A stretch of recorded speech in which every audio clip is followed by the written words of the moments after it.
Hey everybody, hope you had a good spring break. Welcome back to work. We're going to talk a little bit about Earth Day this week and some things that you can do to help the planet. If you want to look ahead to Friday for this week, there's a really cool Earth Day activity. I always pronounce this wrong. I want to say it's called an agoramorph, but I have to check that word and that pronunciation. It's a hard word for me to remember. Anyway, it's a picture thing that you can see. It's one thing if you look this way, and it's a different thing if you look this way. And it's really cool. You can look at the directions for that for Friday's activity. You can save it for Friday, or you can do it anytime this week that you want, but it's a lot of fun. And we're going to read a story called, let's see, can you see that? Miss Rumphius. So let's just have at it. Wait, before we do though, see, can you get a good look at that cover?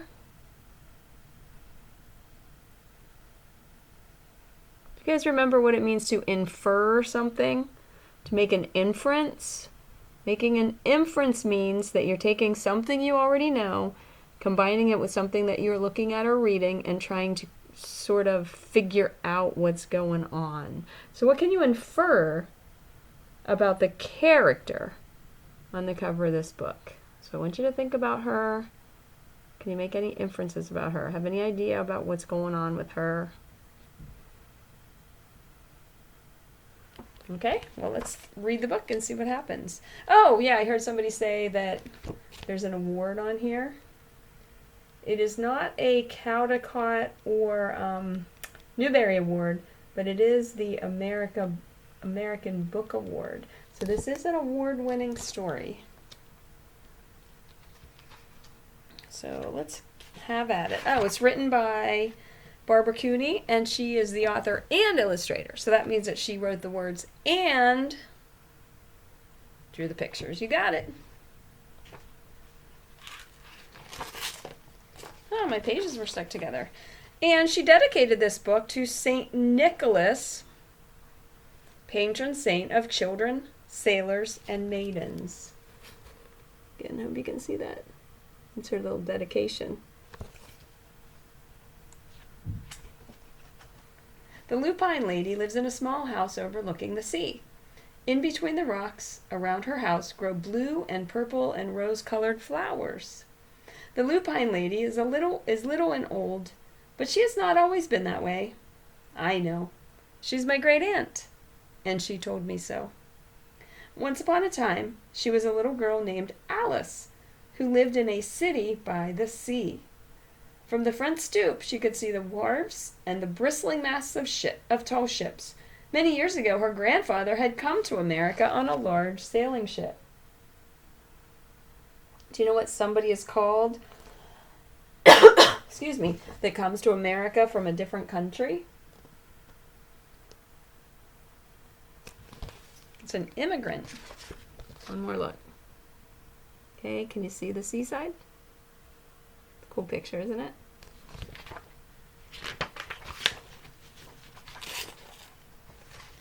Now he worked in the shops at the bottom of the house, making figureheads for the prows of ships and carving Indians out of wood to put in front of cigar stores.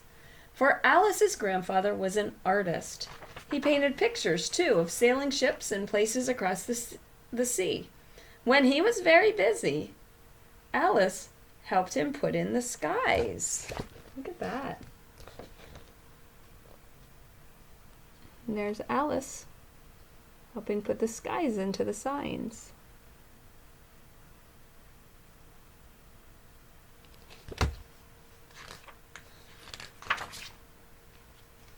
In the evening, Alice sat on her grandfather's knee and listened to his stories of faraway places.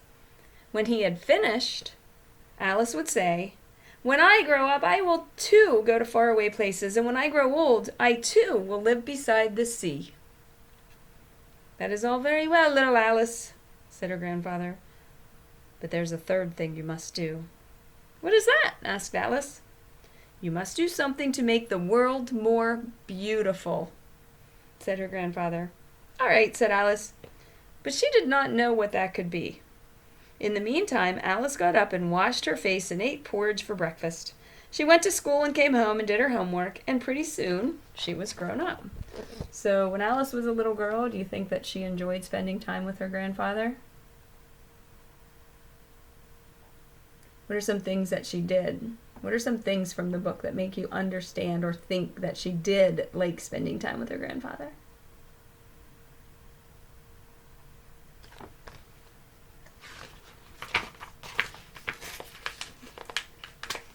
Then, my great aunt Alice set out to do the 3 things she had told her grandfather she was going to do. Do you remember what those 3 things were that she told her grandfather she was going to do?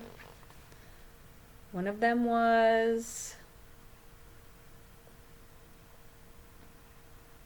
she left home and went to live in another city far from the sea and the salt air. There she worked in a library, dusting books and keeping them from getting mixed up, and helping people find the ones they wanted. Some of the books told her about faraway places. People called her Miss Rumphius now.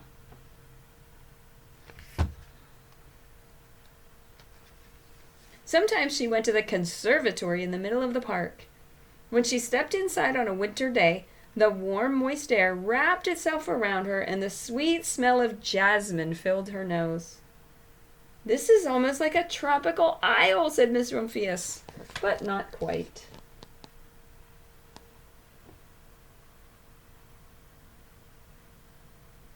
She looks very proper now, doesn't she? Miss Rumphius went to a real tropical island where people kept cockatoos and monkeys as pets. Do you know what a cockatoo is? It's a bird. She walked on long beaches picking up beautiful shells. One day she met Bapa Raja, king of a fishing village. "You must be tired," he said. "Come into my house and rest." So Miss Rumphius went in and met the Bapa Raja's wife.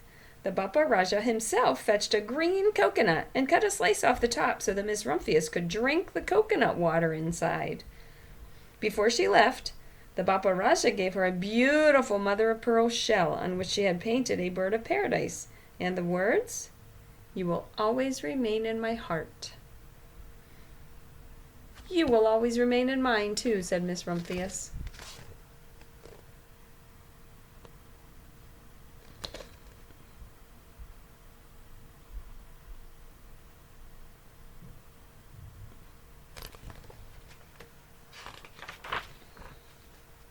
My great-aunt, Miss Alice Rumphius, climbed tall mountains where the snow never melted. She went through jungles and across deserts. She saw lions playing and kangaroos jumping, and everywhere she made friends she would never forget. Finally, she came to the land of the lotus eaters, and there, getting off a camel, she hurt her back. "What a foolish thing to do," said Miss Rumphius. "Well, I have certainly seen faraway places. Maybe it is time to find my place by the sea." And it was, and she did. So there she is on her camel. And where's she going to go now? To her place by the sea. That's right, just like she told her grandfather she would. From the porch of her new house, Miss Rumphius watched the sun come up. She watched it cross the heavens and sparkle on the water, and she saw it set in glory in the evening. She started a little garden among the rocks that surrounded her house, and she planted a few flower seeds in the stony ground. Miss Rumphius was almost perfectly happy. "But there's still one more thing I have to do," she said. "I have to do something to make the world more beautiful." So she went to faraway places. She moved to the seaside. And now the last thing she said she would have to do is make the world more beautiful. But what? The world already is pretty nice, she thought, looking out over the ocean. There's her little house by the seaside. Don't you just love it? Beautiful, isn't it?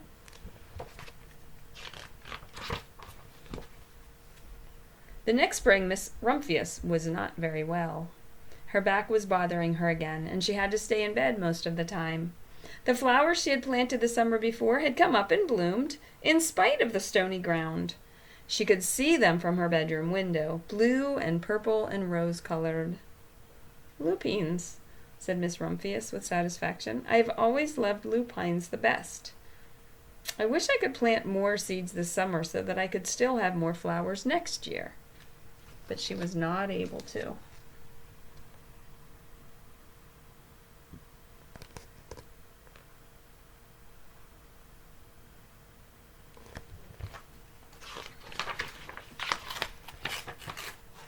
After a hard winter, spring came. Miss Rumphius was feeling much better. Now she could take walks again. One afternoon she started to go up and over the hill where she had not been in a long time. "I don't believe my eyes!" she cried when she got to the top. From there, on the other side of the hill, was a large patch of blue and purple and rose-colored lupines. "It was the wind," she said as she knelt in delight. "It was the wind that brought the seeds from my garden here, and the birds must have helped." Then Miss Rumphius had a wonderful idea. Can y'all see that? Oh, look, a kitty cat.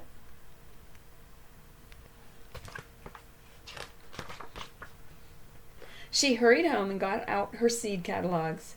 She sent off to the very best seed house for 5 bushels of lupine seeds. All that summer, Miss Rumphius, her pockets full of seeds, wandered over fields and headlands, sowing lupines. She scattered seeds along the highways and down the country lanes. She flung handfuls of them around the schoolhouse and back of the church. She tossed them into hollows and along stone walls. Her back didn't hurt her anymore at all. Now some people called her that crazy old lady. Reminds me a little bit. Oh, I'll tell you the connection that I am thinking of in a minute. I think you'll agree. The next spring there were lupines everywhere. Fields and hillsides were covered with blue and purple and rose-colored flowers. They bloomed along the highways and down the lanes. Bright patches lay around the schoolhouse and back of the church. Down in the hollows and along the stone walls grew the beautiful flowers. Miss Rumphius had done the third and most difficult thing of all.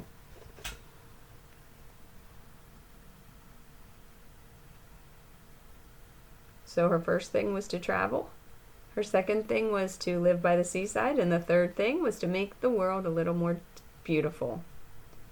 I'll tell you what, everybody, I need to check on the pronunciation. I'm not sure if it's lupines or lupines, so that's why I keep switching it. So I'll have to find out exactly how to say that. I will let you know. My great aunt Alice, Miss Rumphius, is very old now. Her hair is very white. Every year there are more and more lupines. Now they call her the Lupine Lady. Sometimes my friends stand with me outside her gate, curious to see the old lady who planted the fields of lupines. When she invites us in, they come in slowly. They think she is the oldest woman in the world. And often she tells stories of faraway places. When I grow up, I tell her, I too will go to faraway places and come home to live by the sea. That is all very well, little Alice, says my aunt, but there is a third thing that you must do. What is it, I ask? You must do something to make the world a little more, say it, beautiful. All right, I say.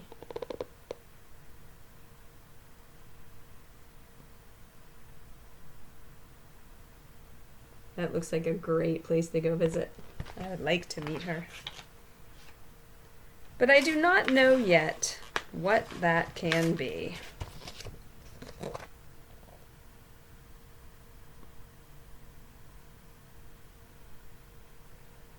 Looks like a wonderful place to live, doesn't it?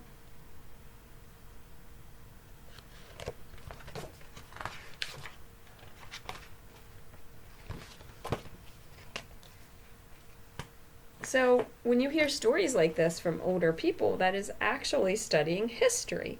So sometimes you might think you just have to read history from a book or something or watch documentaries, but just talking to people that are your grandparents or your great-grandparents, it's history when they share stories about what it was like when they were young and things that they did and think places they've gone and people they've met. It's all history, and that's really cool to me. So Who influenced Miss Rumphius to travel the world? It was her grandfather. And why do you think people called her that crazy old lady sometimes? Just think about that. And who was telling this story? Who told the story? Basically the narrator. Who was that? Dun, dun, dun, dun, dun, dun. That was little Alice, her great niece, the little girl, because it was her great aunt that she was talking about. I told you a second ago that I have a connection. This book, I made a connection from this book to a different story that I know. And if you've ever heard of Johnny Appleseed, do you remember that story? His real name was John Chapman, and he always walked around with like a pot on his head, and he planted apple trees all over the country because he wanted to make sure that everybody had apples to eat like he did. So that's why the lupine lady reminded me of Johnny Appleseed a little bit. So, okay, I'm going to pause this for a second, get some things that I need. Sit tight. Okay, boys and girls, we're going to talk about character motivation. Do you have any ideas of what motivation means? What it means to be motivated for something? Motivation is the why. Can you see that? Why someone does something. The best example that I can think of about motivation is sometimes my dog Bert is very motivated. Like, he's motivated to do some special tricks for me. And you know what he's motivated by? He's motivated by food, by dog cookies, and by carrots.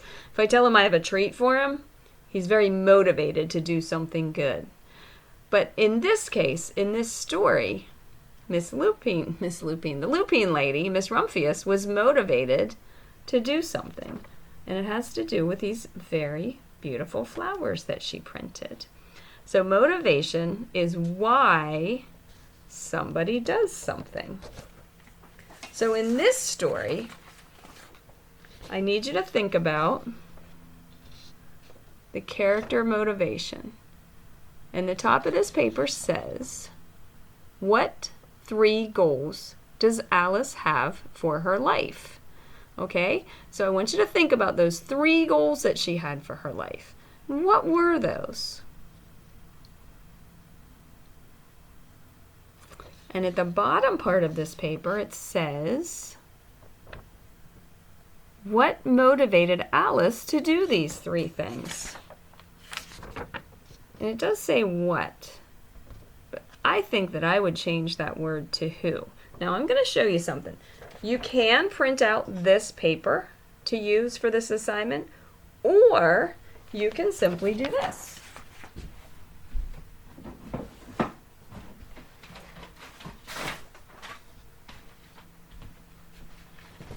I just grabbed a regular sheet of notebook paper, and I'm going to fold it in half.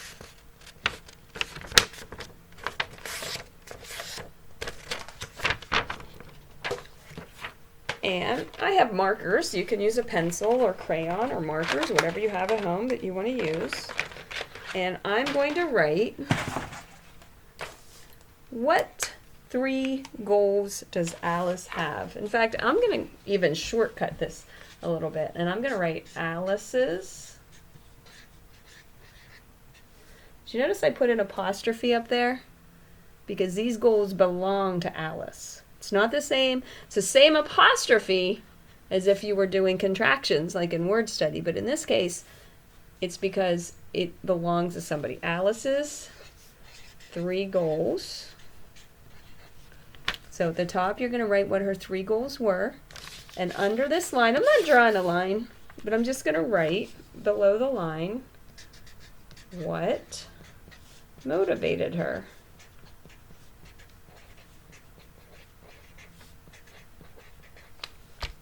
And I put a question mark after that. Now on this regular worksheet, dun, dun, you can see that there's a spot for a picture too. So I would love it if you gave yourself